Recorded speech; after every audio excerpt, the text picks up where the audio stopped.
तो के कादे हैं पुत्र स्पीड में पुत्र नारा केड़ी केड़ी जगह दे की ते हेठ पे आते हैं बस बस कौन इसरा तो के कादे मारो ने कादे पुत्र कुटो तो पुत्र सत्तर हम तो डंडो स्पीड में छाते आते पुत्र छाते आते केड़ी गाल लेकर आते हैं अजो बांग दवाई की दे होयो से करे हम से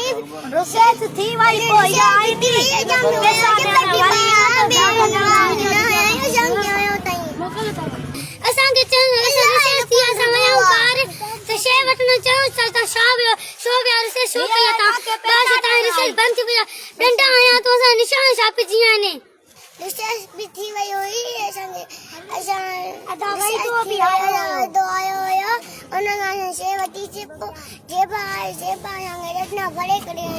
छाते आने पुत्र और चेपी था ना ता केंगा खुशी रिसर्च कया केंगा बुशे वती ता पन्नू आकिल भरसां ॻोठ दुर मोहम्मद थई में हिकु अफ़सोसनाक वाक़ियो पेश आयो आहे। ॻोठ में पढ़ाइण लाइ मुक़रर लेडी टीचर ॿारनि ते तशदुद कयो आहे। वालिदेन ऐं ॻोठाणनि मूजिबि स्कूल में पढ़ंदड़ मासूम ॿार खे बिना कंहिं जवाज़ जे सख़्ती सां मारियो वियो, जंहिं करे ॿार ख़ौफ़ज़दा ऐं ज़हनी परेशानी में मुब्तला थी विया आहिनि। ॻोठाणनि जो चवणु आहे त लेडी टीचर जे अहिड़े रवैये सबबि वालिदेन में पिणु बेचैनी पैदा थी वई आहे। तालीमी माहौल मुतासिर थियो आहे। वालिदेन मुतालबो कयो आहे त वास्तेदार खाता वाक़ई जी जांच करे ॿारनि जी थींदड़ नाइंसाफ़ी रोकण लाइ क़दम खंया वञनि ऐं स्कूल में तालीमी माहौल खे बहितर बणायो वञे।